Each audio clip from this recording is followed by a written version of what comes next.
Meus curiosinhos e curiosinhas, tudo bom com vocês? Gente, fiquei muito tempo sem gravar vídeo aqui no YouTube, muito mesmo, mas minhas justificativas são questões de saúde e uns outros problemas que eu tive aí.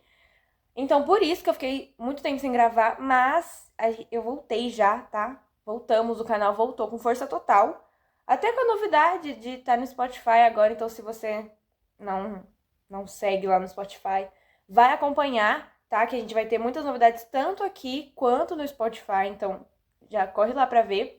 Eu vou deixar o canal do Spotify aqui na descrição do vídeo, então depois que acabar o vídeo você já vai na descrição e já olha lá pra você poder seguir, porque a gente vai ter muita coisa vindo por aí.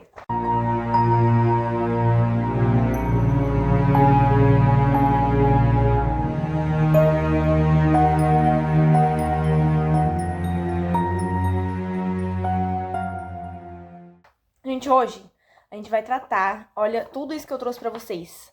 Eu trouxe 6 folhas pra vocês. A gente vai falar hoje sobre o Carniceiro de Plainfield.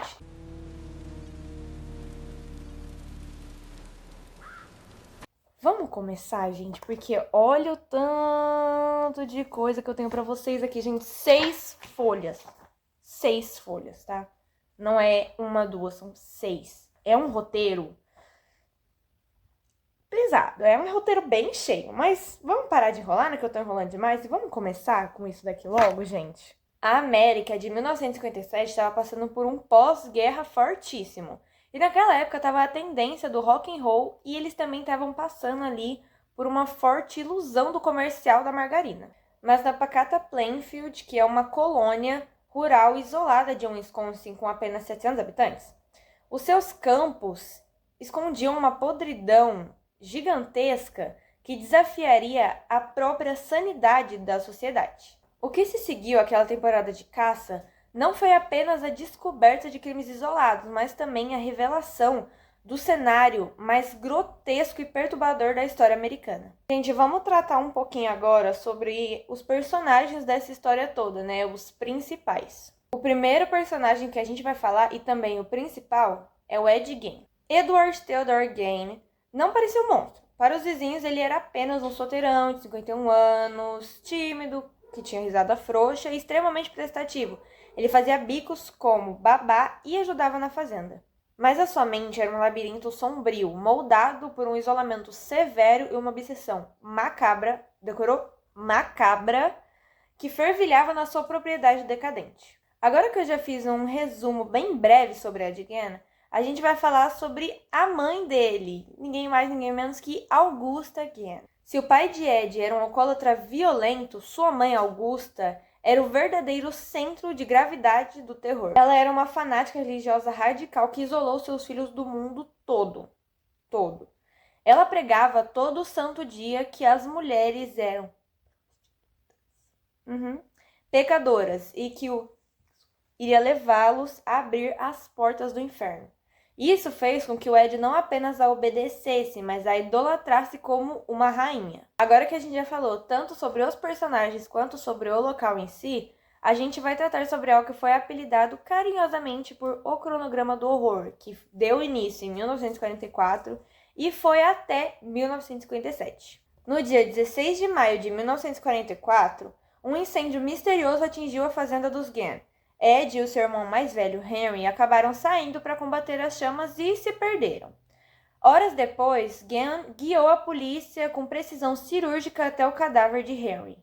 O irmão estava morto, deitado de bruços, mas sem nenhum sinal de queimadura, porém com traumas misteriosos na região da cabeça. Como Henry andava criticando muito a tirania da mãe, a suspeita de fratricídio, que no caso é o assassinato de um irmão ou uma irmã, ecoa até hoje. Nossa próxima data importantíssima é dia 29 de dezembro de 1945. Nesse dia, Augusta morre após um segundo derrame, e isso devasta Ed. Ele sela o quarto da mãe, as escadas e a sala de estar, mantendo-os impecáveis e intocados. Enquanto isso, ele se mudou para um quarto nos fundos da casa e deixou o resto da casa acumular montanhas e montanhas de lixo, enquanto ele mergulhava em livros de anatomia e experimentos nazistas. Nossa próxima data é dia 8 de dezembro de 1954. O dia em que Ed fez a sua primeira vítima, uma mulher chamada Mary Hogan, de 51 anos, que gerenciava uma taberna local. Ela desapareceu do nada. No chão da taberna sobrou apenas uma poça de sangue e uma cápsula de rifle. Quando os moradores foram perguntar sobre ela, Ed dizia rindo: "Ela está lá em casa."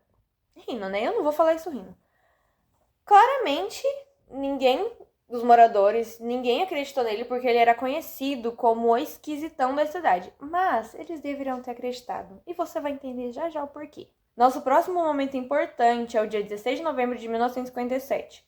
Nessa data estava acontecendo o primeiro dia da temporada de caça ao cervo. Com a cidade deserta, Ed entra na loja de Bernice Warden, de 58 anos. Ele compra um galão de anticongelante e quando a mulher se vira para poder escrever o recibo, ele atira na cabeça dela, na nuca, mais especificamente, com um rifle 22. Às 17 horas do mesmo dia, o filho de Bernice, Frank, que era o vice-xerife, entra na loja vazia e encontra um rastro de sangue fazendo tipo um caminho.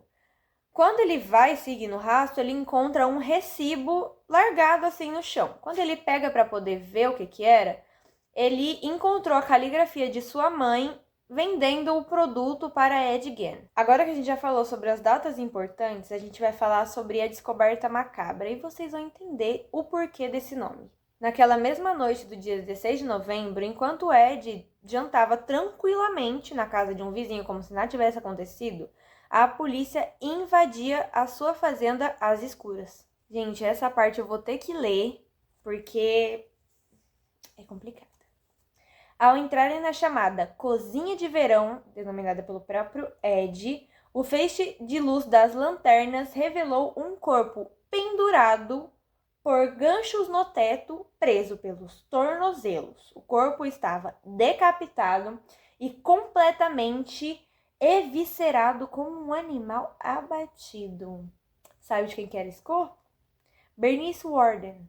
Sim, a dona da loja de ferramentas. Gente, o negócio não estava normal desde o começo, quando a mãe prende os filhos. Agora só piora. Só ladeira abaixo, né? Só ladeira abaixo. Gente do céu. Dentro da residência principal, o cenário rompeu todas as barreiras da realidade.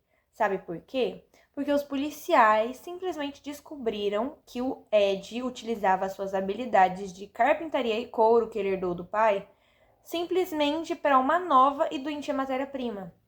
O corpo humano. Sim, ele usava o corpo humano. Calma que isso não é nem o começo. Vamos falar agora um pouco sobre curiosidades detalhadas da pessoa Ed Gein. O nosso primeiro tópico é sobre a mobília da morte. Ana, como assim a mobília da morte? Não tô entendendo. Eu vou te explicar, vamos lá. Já tava pouco o Ed ser um serial killer, né? Tava pouquíssimo. Aí, ele decidiu ficar obcecado em roubar túmulos. Sim, roubar túmulos. Roubar túmulos. Durante 10 anos, ou seja, uma década, ele fez 40, não foi uma, não foi duas, não foi três, foram 40 visitas a 3 cemitérios locais. Ana, pra que fazer isso? Simplesmente para exumar corpos de mulheres recém-falecidas. A mulher acabou de morrer, mas que lembravam a mãe dele. Tá bom pra você? Pra mim tá péssimo.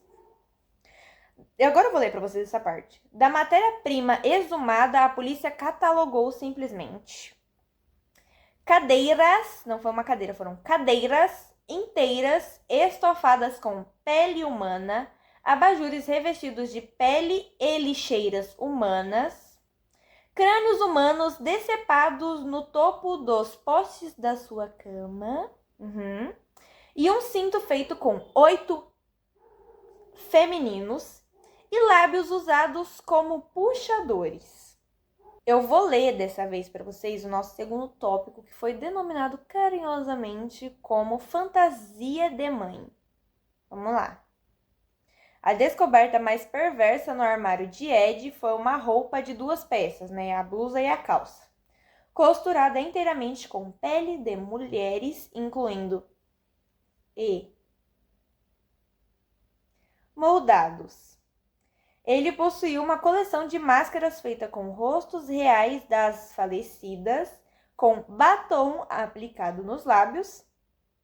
Ed confessou que vestia a pele humana e usava as máscaras à noite para dançar sobre a luz do luar, tentando se transformar na mãe. O que eu falei? Só vai de ladeira abaixo. Aqui é só pra trás. Entendeu? Essa história aqui, gente. Vocês têm noção que ele colocava o rosto das mulheres falecidas tentando se tornar mãe? Vocês têm noção disso? Vocês têm noção que ele vestia uma roupa com corpo, pele humana? Gente. Ai, meu Deus. Esse negócio aqui é doido, menino. Doido. Nosso terceiro tópico é sobre a sopa de crânios. Mas não é isso que você tá pensando, não. Não é? Tem um plot twist aí, vamos lá. Ed era completamente adorado por todas as crianças da vizinhança. Ele era conhecido como uma babá extremamente dócil. Anos depois, descobriu-se que tinha um detalhe ali completamente bizarro. Ed servia sopa para as crianças dentro da casa dele quando ele era babá. Ele servia sopa lá. E a tigela era feita com calota de crânio polida. Polida. Essa parte aqui de cima da cabeça é a calota. Polida. Aí as crianças pensavam que era apenas uma tigela completamente diferente. Não é uma tigela, mas é diferente e bizarro. Ai, gente, olha só, piora. Meu Deus do céu. Vamos lá. O nosso quarto tópico. Gente, vocês estão vendo que só tá indo de ladeira abaixo? Então vamos lá. Nosso quarto tópico, a gente vai falar sobre a moeda de troca. O xerife Archiley, não sei falar o nome dele, ele ficou tão transtornado com o sadismo de Gen que ele bateu com a cabeça de Gen várias vezes contra a parede de tijolos. Isso quase anulou o caso. Só que aí, os oficiais perceberam que ele estava meio que brincando com eles, o Ed estava jogando com eles. Então eles pegaram e falaram assim, vamos jogar com ele também. Eles jogaram uma tática que foi de, se você confessar, a cada uma confissão que você fizer, a gente te dá um pedaço de torta de maçã quente com queijo cheddar. E ele confessou. Vamos lá, a nossa quinta curiosidade, a gente vai falar sobre a casa, né? A gente já falou dele e tal, vamos falar da casa, a fazenda em si. Em março de 1958, a fazenda seria leiloada, a fazenda dos Gens seria leiloada para poder se tornar ali um museu do horror para, claramente, turistas mórbidos e transformar Plainfield num museu do horror. Porém, dias antes do leilão, um incêndio criminoso, claramente, e misterioso teria transformado a casa em cinzas. Aí tá, Ana, chamou um bombeiro. E cadê o corpo de bombeiro? O corpo de bombeiro local, liderado por Frank Warden, filho de Bernice, ele demorou para chegar no local. E a causa nunca foi investigada. Então ninguém até hoje sabe o que era esse bendito fogo, de onde começou, que colocou. Ninguém sabe, porque ele demorou para chegar no local. E aí a comunidade simplesmente apagou o Santuário do Monstro da história, né? Que o nome seria o Santuário do Monstro. Vamos falar agora sobre o nosso sexto tópico, que é claramente essa história trouxe um legado muito forte para a cultura pop. Não sei se você lembrou de alguns filmes assim, mas eu vou falar já já. Ele foi legalmente dominado como insano por uma esquizofrenia profunda e passou o resto da vida confinado e morreu de câncer em 1984. Sua mente doentia mudou completamente o rumo do cinema, correto? Correto. Ana, mas por quê? Porque ele deu início a 3 pilares do terror, que seria Norman Bates, que seria a psicose, um homem isolado, fanático pela sua mãe, nananã. Trouxe também o Massacre da Serra Elétrica, que é um assassino que usa máscaras feitas de pele humana e decora a casa com ossos. Esse é o segundo. Vamos pro terceiro. Buffalo Bill, o Silêncio dos Inocentes. É um psicopata que sequestra mulheres para poder fazer roupa, né, no caso, vestido de pele humana. Vamos agora falar sobre os dias de julgamento e o veredito dele, porque, né, alguma coisa tinha que acontecer. Vamos lá. A captura do carniceiro, como Ed foi denominado, abriu as portas para uma das batalhas jurídicas e psiquiátricas mais complexas da história da América. Logo após a sua prisão, em novembro de 1957, o Ed foi submetido a uma carga gigantesca e exaustiva de exames. Os principais psiquiatras do estado constataram o óbvio, né? Claramente normal ele não estava. Sua mente operava completamente fora da realidade. Ele não tinha noção da gravidade dos seus atos, então ele não podia participar da sua própria defesa. Ele foi diagnosticado com esquizofrenia profunda e ele foi declarado legalmente insano e enviado por tempo indeterminado para um hospital psiquiátrico de segurança máxima. Tá bom pra vocês? Tá bom pra vocês? Gente, é claro que ele não ia ser normal, né? Olha a infância dele. Aí vem da infância até a vida adulta. Normal ele não ia ser, gente. Claro que não. Tá entendendo? Olha, é cada coisa. Ai, gente, essa história aqui. Só pela misericórdia divina, viu, gente? A pacata Plainfield achou que nunca mais, né? O Ed iria pisar no tribunal, até porque ele foi dito como insano para participar da própria defesa, né? Então, eles acharam que, nunca mais vai pisar. Você também achou? Você errou. Sabe por quê? Porque 11 anos depois, os médicos, né, que estavam ali acompanhando o processo do Ed, declararam que, sob efeitos de medicamentos fortíssimos, Guen havia atingido a lucidez necessária para enfrentar a justiça. Escutou? Filha. Porém, o julgamento durou apenas uma semana e o juiz falou que ele... Cara, depois de tanta prova física, era cinto, era sapato, era abajur, era cama, era cadeira, era tanta coisa, era prova física, que ele foi sim denominado como o assassino de Bernice Worden.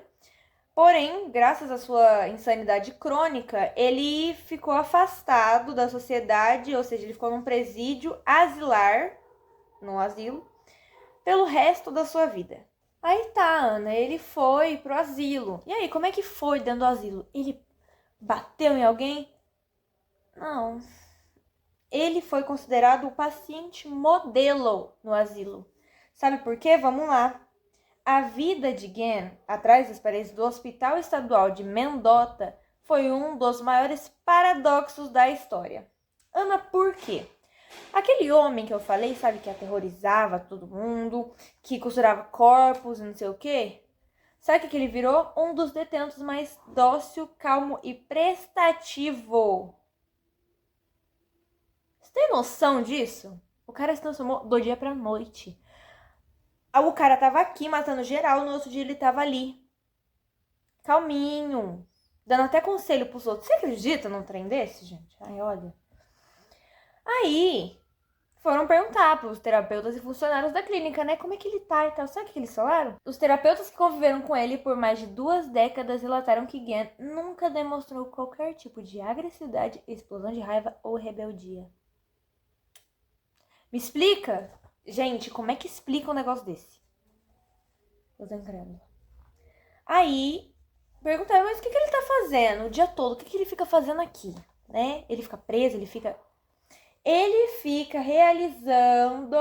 Ele passava o dia realizando trabalhos leves de carpintaria, lendo jornais e operando equipamentos de radiologia médica do hospital. Como isso? Que asilo é esse que transformou o cara do dia pra noite? Bizarro? Só eu que achei bizarro? Porém, né? Ele era muito dócil, muito gentil, prestativo. Mas, quando os psicólogos tentavam tocar no assunto de seus crimes ou na violação de sepulturas, como eu falei no começo, ele falava com um certo distanciamento, sabe? Eles falavam que parecia até uma forma meio infantil, como se ele estivesse contando na terceira pessoa, como se não fosse ele. Ele falava tipo, o Ed fazia tal coisa, o Guen fazia tal coisa. Ele era meio totoca da cabeça mesmo. Ele era meio totoca. Meio? 100% totoca da cabeça. Mas aí tá. Ele parecia, os médicos falaram assim, gente, parece que ele apagou o horror que ele fez pra uma sociedade toda. Parece que ele apagou da mente dele, como se nada tivesse acontecido. Pra ele, era como se ele estivesse contando uma história. Gente. Porém, né, falaram que ele aprendeu esse comportamento com a mãe dele, um comportamento submisso com a mãe dele, até porque ele era submisso à mãe, claramente. E ele permaneceu nessa de ser submisso, de que essa história não é minha, contando a terceira pessoa, até o dia 26 de julho de 1984, quando ele completou 77 anos e morreu por decorrência de insuficiência respiratória por conta de um câncer no pulmão. Gente, esse foi o vídeo de hoje. Eu espero muito que vocês tenham gostado, tá? 6 páginas de roteiro não é pouco, não é pouco. Mas assim, gente, eu quis trazer essa história assim mais revoltante, mais chocante, porque, né, volta do canal, fiquei muito tempo sem gravar vídeo por questões de saúde. Então, né, quis trazer essa história. Aliás, se você gostou, além de se inscrever, deixar o like e ativar as notificações para não perder nada, além disso, já vai lá, dá uma pesquisada e assiste a terceira temporada da série Monstros, porque a terceira temporada conta sobre o Carniceiro de Plainfield. Então, se você gostou, você já vai lá, já assiste, porque é da hora. Se eu não me engano, é a terceira temporada, se eu não me engano, tá? Eu vou deixar aqui a imagem para vocês poderem pesquisar. Mas é isso, eu espero muito que vocês tenham gostado. Já segue o canal lá no Spotify para você não perder nenhum podcast, nenhuma informação, tá? Eu vou deixar o nome do podcast e o link na descrição do vídeo, como eu falei no começo. E é isso, gente. Eu espero muito que vocês tenham gostado. É sério, eu espero muito que vocês tenham gostado. Olha esse roteiro. Gente, olha isso, velho. Olha. Eu fiz muita coisa pra vocês, cara. Fiz muita coisa. Não perde. O próximo vídeo, não esqueça, gente. Sai todo domingo às 18 horas. Tem vídeo novo no canal. E a gente não fala, o canal não é só voltado pra histórias macabras. A gente também, como eu falei no outro vídeo, a gente fala sobre histórias que revolucionaram, né? Mudaram completamente o rumo do mundo. Eu falo também aqui, vai ter no canal, alguns vídeos aí, os próximos vídeos, vão ser também sobre conteúdos, matérias de escola, física, química, trigonometria, Revolução Francesa e por aí vai. E eu vou postar tanto o podcast no YouTube quanto no Spotify, né? Pra quem, a plataforma que você preferir. E é isso, gente. Eu espero muito, muito, muito que vocês tenham gostado. Um beijo!